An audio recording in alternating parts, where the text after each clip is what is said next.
Welcome to the Neurology Clerkship. The main goal is to teach the principles and skills underlying recognition and management of neurologic disease a general medical practitioner is most likely to encounter in practice. Your feedback really matters. Based on your comments, we increase the availability of outpatient experiences at the Westchester Medical System site. The structure of the clerkship is 4 weeks of combination of inpatient neurology as well as outpatient neurology clinic. Formative feedback is provided via standardized patient examination on a particular scheduled day, which will be emailed to you. In lieu of actually going to the Terence Cradle and Cook Huntington's Disease Center, there is a written assignment regarding Huntington's disease. You will work with your site preceptors, and you will have your attending fill out the observed neurological examination form, which will give you some comments early on about how you performed the neurological exam. So the goals include obtaining an accurate medical and neurological history,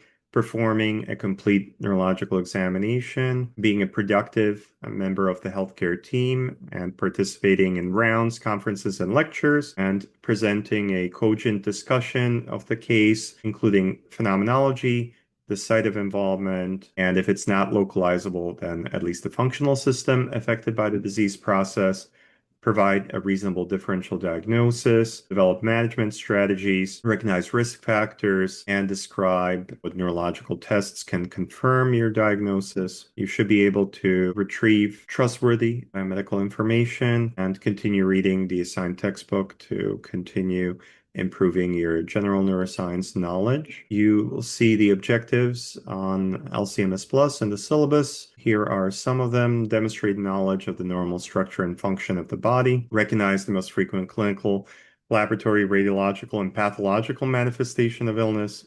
Establish and maintain therapeutic relationships and communicate effectively with patients and families across a broad range of socioeconomic and cultural backgrounds. Recognize and respect roles of all members of a healthcare team, demonstrate initiative and self-direction in learning, recognize cost-effective care and health systems, demonstrate responsiveness to patient needs, and advocate for those needs over your own interests. Relate to others with respect, care, and compassion. Respond to colleagues' needs and expectations. Demonstrate cultural sensitivity. Demonstrate honesty, integrity, and trustworthiness. Demonstrate respect for patient privacy and patient autonomy. Demonstrate responsibility, leadership, and accountability. Demonstrate a commitment to ethical principles and compliance with relevant laws, policies, and regulations. As a student, you're responsible to attend rounds and try to present at least one case you're attending each day. Assume a personal and direct role with obtaining history, examination, and developing a therapeutic alliance with at least 4 patients. But we do want you to see as many patients as you can. Attend clinic conferences and lectures on time. Complete patient logs, also called patient encounter tracker on LCMS Plus. Partially completed logs are reviewed at mid-clerkship feedback.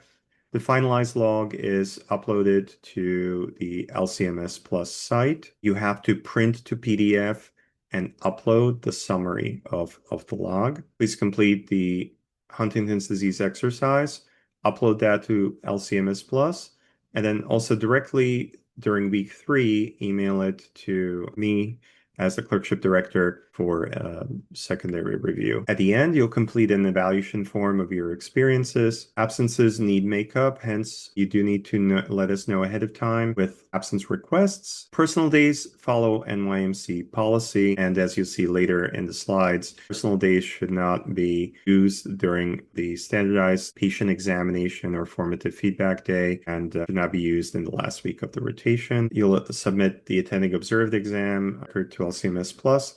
And there are also weekly themes of PowerPoint lectures and readings that are in your LCMS Plus calendar. There's also a presentation checklist. We already talked about the standardized patient evaluation day. You'll write follow-up notes in the chart. The actual mechanics of how to forward these notes to your resident or attending You'll discuss with your individual site directors, submit the case report to your site director, which at Westchester Medical Center is due at the end of week 1, and then upload the case report form with comments from the site director to LCMS Plus by the last day of the clerkship. You should demonstrate professionalism in your interactions with patients, families, and team members. These are clerkship sites. Note also Dr. Adam Karp as our Assistant Clerkship Director. Please see general expectations. So students are expected to be in attendance every weekday, except the day before the mini board and what usually is the final Friday of the rotation. Certainly, national holidays may affect when the rotation ends and may affect when this day off and the final BME exam is provided. So please refer to your emailed schedules. Again, absences need to be requested and remediated. Personal days follow NYMC policy. And as we said earlier,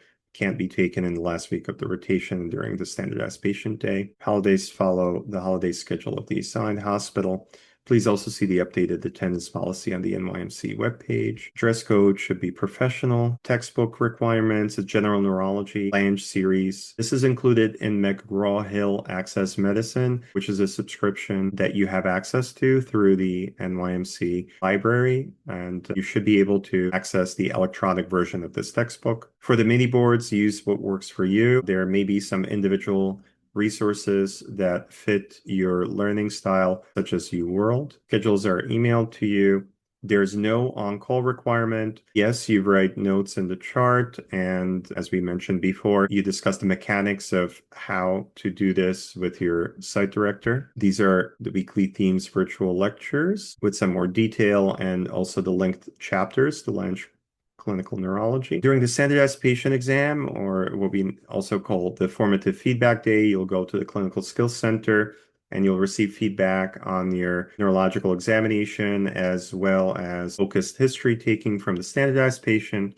We will also discuss the case as a group. The attending observed examination will be a real-world case, which might have some additional challenges. This will be coordinated with your site director and your preceptors.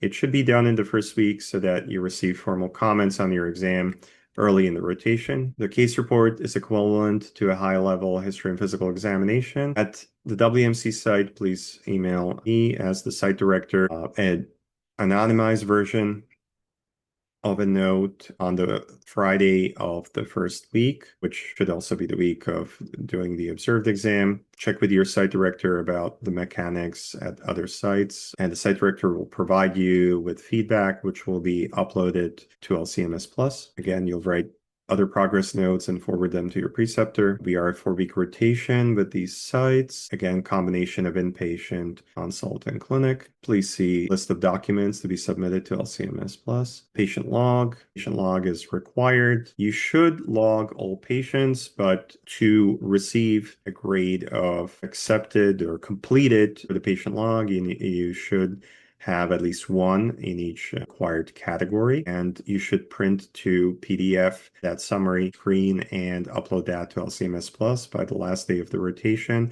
By mid-clerkship feedback, you should have at least a partially filled out pet log. These are the categories. Procedure students are expected to act as an active member of the team, including participation in procedures if possible. However, for the clerkship itself, you are not required to perform particular procedures. Mid-clerkship evaluation usually occurs during the second week. Please arrange a time with your site director to meet. If this does not happen, please let me know. At Westchester Medical Center, I typically meet with students on the Wednesday afternoon of the second week. At that time, a midterm evaluation form will be filled out, and students are to bring their patient encounter tracker to the mid-clerkship evaluation session. All right, so grading, you do need to pass the NBME subject exam. Those who do not pass can take it a second time. Clinical failures must repeat the entire clerkship.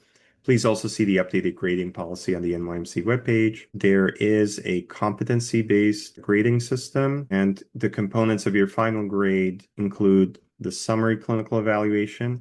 Professionalism is now listed as one of the competencies, and you also receive sort of a yes-no for the clerkship specific components, such as the patient encounter tracker, like we mentioned. The individuals who contribute to your evaluation in this clerkship are site director, attending physicians, residents, and the final grading is reviewed and signed off by the clerkship director. And the clinical grade is determined by domains linked to graduation competencies. They're assessed on each domain based on the behavioral anchor that best matches student performance. There's an honors threshold as well as high pass and pass threshold. On the final grading form, there are also areas for constructive feedback, areas for summative evaluation to be mentioned as a component of the MSPE letter, and we will also document the number of absences. If a faculty member is currently involved in medical care for a student, that faculty member cannot provide a summative evaluation for that student. There's a new policy approved on July 23rd, 2020 regarding professionalism, and medical students receive formative feedback in the professionalism competency as a part of mid-clerkship feedback with recommendations for improvement as necessary. And summative feedback is provided at the end of the clerkship, also as a part of the professionalism competency. If there's a professionalism concern, a warning form will be filled out with the student and clerkship director. Continuing or egregious violations will have escalating consequences via involvement of the SAPRC, which is the Student Advancement Promotions and Review Committee. The policy is posted online at the following web page.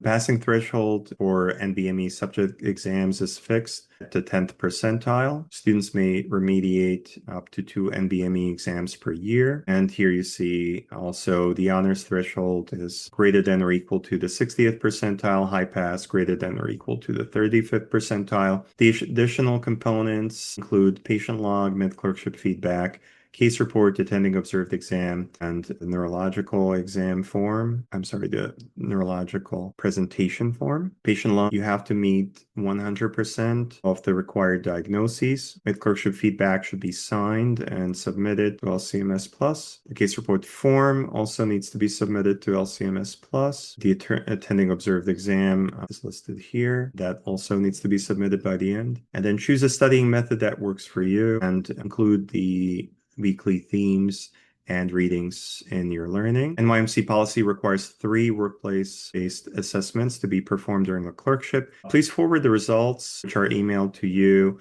to the site director by mid-clerkship and then also by the end of clerkship eval to ensure that we can immediately see the comments and discuss them with you and mid-clerkship feedback, and also to facilitate our knowledge of these by end of clerkship eval. UBAs do not replace official clerkship forms such as observed exam or presentation forms. The WBAs are only for additional feedback. The official forms need to be signed by attendings, whereas WBAs may be signed by other types of medical professionals, including residents as well. UBAs should be requested earlier in the clerkship. So the orientation video and slides are saved on LCMS Plus, and specific orientation times and locations for each site are distributed by email. For example, history and physical examination, there are online resources. However, Maxwell's Quick Medical Reference Pocket Guide has an excellent neurological examination and mini mental status examination example. And please follow appropriate policies, including the attendance policy, holiday early closure policy, occupational exposure and needle stick policy. All of our sites are close to major medical centers. If an exposure happens, you should go to the ER of your major medical center and then follow instructions from the ER and notify Student Health Center. Student Health Center will then continue to follow with you. Please also read the policies for student health and mental health services, the Code of Academic Integrity and Professionalism, Professional Conduct, Policy on Students with Disabilities, the Academic Advancement, Management of Academic Deficiencies and Grade Appeals Policy, and Duty Hours Policy. Thank you.